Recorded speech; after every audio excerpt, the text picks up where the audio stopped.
29واں part کتاب اللہ کی عادت آپ کے پیش خدمت۔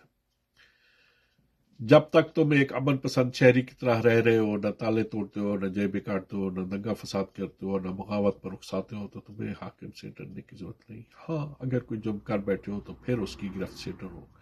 یہ ڈر حاکم کی طرف سے عطیہ نہیں بلکہ تمہاری اپنی آئین شکنی کا نتیجہ ہے۔ حاکم امن پسند شہریوں کو صرف اچھا ہی نہیں سمجھتا بلکہ ان سے محبت بھی کرتا ہے۔ وہ ان کی صحت، صفائی، تعلیم، حفاظت، غذا اور دیگر ضروریات حیات کا مکمل انتظام کرتا ہے، اور اگر کوئی بستی لوٹ مار پہ اتر آئے اور کسی کی تنبیہ یا دھمکی کی پرواہ نہ کرے تو حاکم اس بستی کو تباہ کر دیتا ہے۔ یہی کیفیت اللہ کی ہے، وہ اپنے فداکاروں سے محبت کرتا ہے۔ اللہ ان لوگوں سے بڑی محبت کرتا ہے جو اس کی راہ پہ سر دھڑ کی بازی لگا دیتے ہیں۔ فداکار اسے چاہتے ہیں۔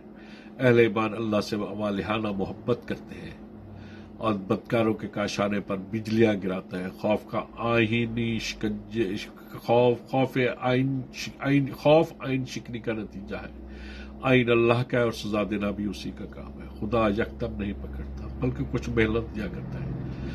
اگر اس وقفے میں مجرم کی چشم دل واہ ہو جائے اور وہ اللہ کے قدموں پہ گر پڑے تو ممکن ہے کہ وہ اس کا قصور معاف کر دے یا تھوڑی سزا دے دے۔ بس یہ ہے وہ منزل جہاں ایک صاحب دل اللہ سے ڈرنا شروع کر دیتا ہے۔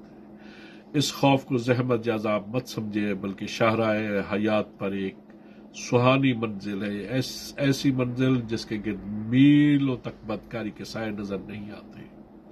یہ خوف حقیقتاً ایک زبردست قلبی انقلاب کا نام ہے۔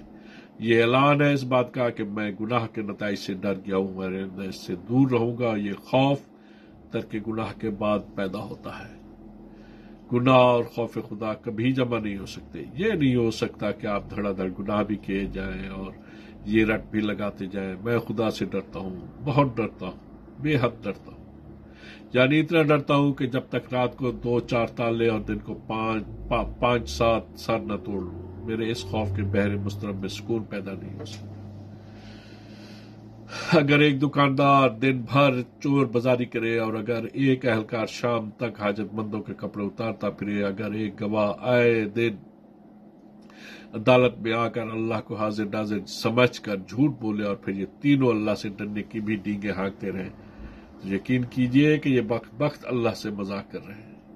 اس کی مثال یوں ہے کہ ایک لڑکا سکول کے تمام رجسٹر، کتابیں اور نقشے پھاڑ ڈالے، پھر کرسیاں توڑ دے، 2-4 طلباء کے سر بھی کھول ڈالے اور ساتھ ہی چلاتے پھرے، اے لوگو، میں ماسٹر جی سے بہت ڈرتا ہوں۔ اور یہی وہ مسخرہ پن ہے جس کا مظاہرہ آج کا مسلمان کر رہا ہے۔ سام سے کھیلنا کرینِ دانش نہیں اور اشیانہ بجلیوں کی زد میں تعمیر کرنا تقاضائے خرد نہیں۔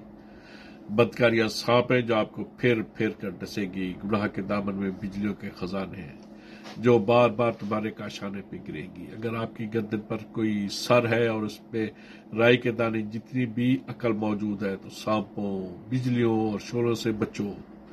ہر صاحب عقل دشمن سے بچ کے رہتا ہے۔ گناہ سے بڑا کوئی دشمن نہیں۔ دشمن کا کام بدنام کرنا، منصوبے سوچنا اور زیادہ سے زیادہ یہ زندگی چھین لینا ہے، لیکن گناہ دنیا و آخرت ہر دو کو تباہ کر دیتا ہے۔ مبارک ہے وہ انسان جو اس دشمن سے بچنے کے لیے اللہ کے دامن میں پناہ لے۔ حضرت داؤد علیہ السلام کا یہ ارشاد کس قدر ایمان افروز ہے۔ خداوند کا نام قدوس اور محیب ہے، خداوند کا خوف دانائی کا آغاز ہے۔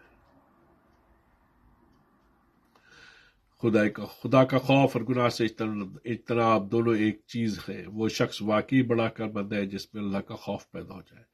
حضرت سلیمان اسی مضمون کو یوں بیان فرماتے ہیں، خداوند کا خوف دانش کی ابتدا ہے، لیکن احمق تعدیب و دانش کو حقیر سمجھتے ہیں۔